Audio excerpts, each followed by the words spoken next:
interactivity and AMP is not that silver bullet which is going to solve all of your interactive things, all of your email problems. Sorry. So it's not just make it interactive and then straight away you'll get the 50-60% open rate and you'll get all those conversions. It's making sure you've got the basics right. I can't remember who said it. I think it might have been Mark Robbins or Elliot. They were saying that like interactivity is the icing on the cake, but you've got to make sure that that cake is good to go to begin with. Otherwise, you're just icing bad.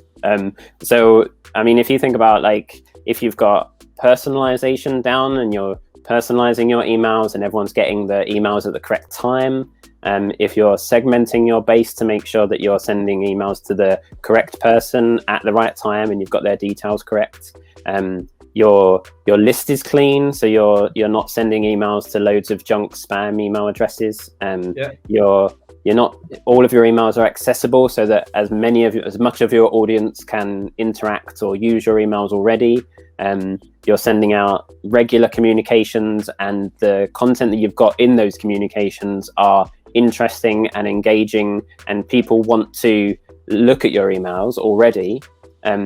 If you've got all of that sorted, then you add AMP and then you add interactivity, that's when you're going to see the higher conversion rates and the higher interaction.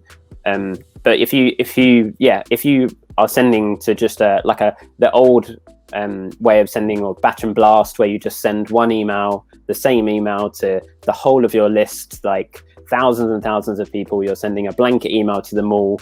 They're not really interested. You've not really thought about the communication or the message that you're trying to send through. And then you add interactivity to that. That's not gonna help. And like Sean said, that it's AMP gives you that reach to Gmail and mail.ru and Yahoo. So that's kind of depending on the stats you look at. I mean, check out your own list to make sure that you've got the numbers to know how many of your users use those. But in general, that's around 40 to 50% of your whole email list is kind of using an email client which AMP will support. And then if you want to use the same interactivity in a HTML and CSS setting as well, then like Sean said, you can reach 85+% of the audience with an interactive email. So everyone could see that interactive email. And normally as well, I think we found with a lot of our clients as well, it depends on the client. But if you're a young brand or you're a tech brand or something like that, then you'll have a higher percentage of people using Gmail, or you'll have a higher percentage of people using Apple Mail than you would have someone maybe using Outlook, for example. So using AMP to target those is kind of could be a really big thing. Especially we had a client that had 65 to 70% of their audience for Gmail. So just by creating an AMP email, you can straight away get to 70% of your audience having an interactive feature. So it's definitely something to look at.